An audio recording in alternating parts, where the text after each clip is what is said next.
চোখ কান সবসময় খোলা রাখবি, বুঝলি? কেউ যেন কোনোভাবেই টের না পায়। অনেক কষ্টে আমি একটু একটু করে প্ল্যানটা বানিয়েছি, কোনোভাবে যদি প্ল্যানটা জলে যায় রে। এইসব নিয়ে তোর একদম চিন্তা করা লাগবে না। ভরসা যখন করছিস তখন চোখ বন্ধ করে থাক। চুজ হয়ে একবার যখন ঢুকে পড়েছি, এবার শুধু ফাল হয়ে বেরোনোর অপেক্ষা। আর হ্যাঁ, ঢ্যামনাগুলো তোরা শুধু শুয়ে বসে খাস না, ওর দিকেও একটু নজর রাখিস কিন্তু। ওই শোরের বাচ্চাটা একবার যদি হাতছাড়া হয়ে যায় তাহলে কিন্তু ভেবে নে সব শেষ। এ কি রে পল্টু, তুই এখানে? এই ভাঙা কারখানার মধ্যে তুই যে এখানে থাকবি এটা তো আমি ভাবতেই পারছি না। এই সেরেছে।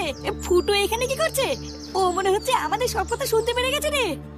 এইবার কিন্তু এই মালটা এখান থেকে বেরোতে পারলে সবাইকে বলে দেবে। ব্যাপারটা কি বলতো, আমি তো কিছুই বুঝতে পারছি না। এই যে ফটকের সাথে তোর এত ঝামেলা, এত অশান্তি, যাকে তুই ক্লাব থেকে পর্যন্ত বের করে দিলি, তারই সাথে তুই এই ভাঙা কারখানায় বসে কি করছিস? ভোদাগুলো তোরা কি দায়িত্ব নিয়ে আমার ধন দেখছিস? মারতে পারিস না মালটাকে? এইখানে তো আমি আছি নাকি, এত ভয় পাচ্ছিস কেন? বেচারা এখনো বুঝতেই পারিনি এখানে কি হচ্ছে, বাকিটা আমি ওকে বুঝাচ্ছি।